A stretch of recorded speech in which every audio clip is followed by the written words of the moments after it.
আমার প্রিয় ছাত্রছাত্রীগণ, আজকে আমি ক্লাস 10-এর পাবলো নেরুদার লেখা অসুখী একজন কবিতাটির 1 নম্বর প্রশ্নোত্তরগুলি আলোচনা করতে চলেছি।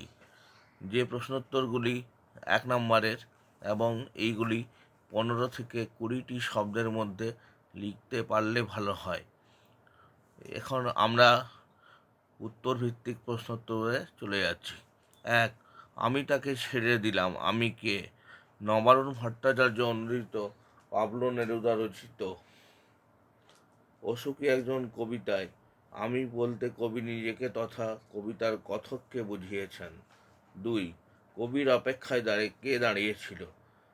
উত্তর: অসুখী একজন কবিতায় কবি যেদিন নিজ বাসভূমি ছেড়ে চলে যান, সেদিন তার প্রিয় নারীটি দরজায় অপেক্ষায় দাঁড়িয়েছিল। 3. অসুখী একজন কবিতায় কথক অপেক্ষারতকে ছেড়ে কোথায় চলে গেলেন?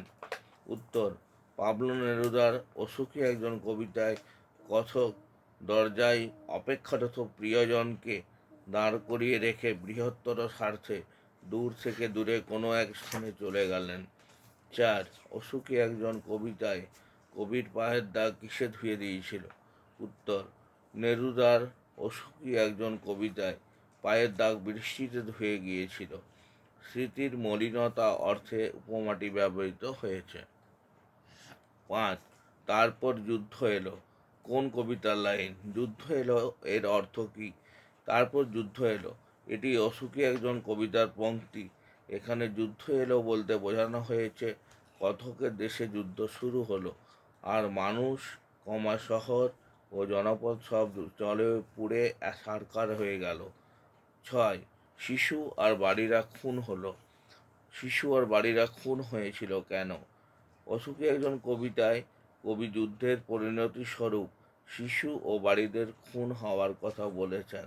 শিশুরাও এই যুদ্ধের হাত থেকে রেহাই পায় না, ধূলিসাৎ হয় মানুষের আশ্রয়।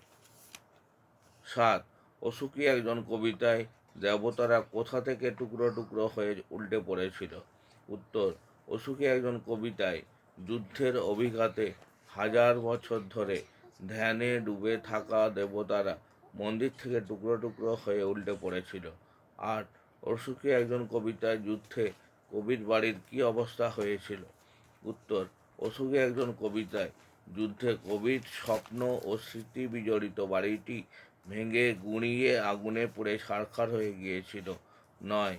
আর সেই মেয়েটি আমার অপেক্ষায়, আর শব্দটি ব্যবহারের কারণ কি? পাবলো নেরুদা রচিত অসুখী একজন কবিতায় যুদ্ধ, দাঙ্গা, হিংসার আগুন পেরিয়ে কথকের প্রিয়তমার ভালোবাসা ও চিরন্তন অপেক্ষাকে বোঝাতেই শেষ পংক্তিতে আর শব্দটি ব্যবহার করা হয়েছে। 10. সেই মেয়েটির মৃত্যু হলো না। কেন মেয়েটির মৃত্যু হলো না? মেয়েটির মৃত্যু হলো না কারণ কবির মতে ভালোবাসা চিরন্তন, অবিনশ্বর ও শাশ্বত।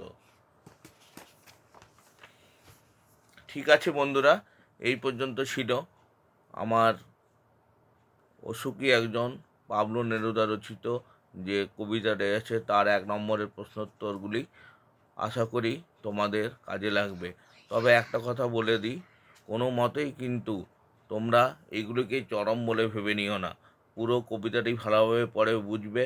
আমার ইউটিউব চ্যানেলে মনোরঞ্জন বেঙ্গলি একাডেমিতে কবিতাটির সম্পূর্ণ আলোচনা আছে, সেটি দেখতে পারো এবং তারপর এই উত্তরগুলো তোমরা ইম্পর্ট্যান্ট হিসাবে আমি বেছে রেখেছি, এগুলো দেখবে। কিন্তু পুরো কবিতাটাই ভালোভাবে পড়বে এবং সমস্ত কোশ্চেন অ্যান্সার যা আসতে পারে বা যা আসবে সে সম্বন্ধে পুরো কবিতাটা সম্বন্ধে মানে হাতের মুঠোয় না নিয়ে এলে এই কয়েকটি কোশ্চেন এর পরীক্ষার প্রস্তুতির জন্য যথেষ্ট নয়, এটা আমি আগের থেকেই বলে রাখছি। তাই এগুলি চরম এটা ভেবে না নিয়ে পুরো কবিতাটা ভালোভাবে শুনে বা বুঝে বা নিয়ে তারপর কোশ্চেন মুখস্থ করতে যাওয়া বুদ্ধিমানের কাজ হবে বলে আমার মনে হয়। ঠিক আছে বন্ধুরা, আমার শ্রম যদি 1%ও তোমাদের কাজে লাগে তাহলে আমি আমার শ্রমের সার্থকতা খুঁজে পাবো। নমস্কার।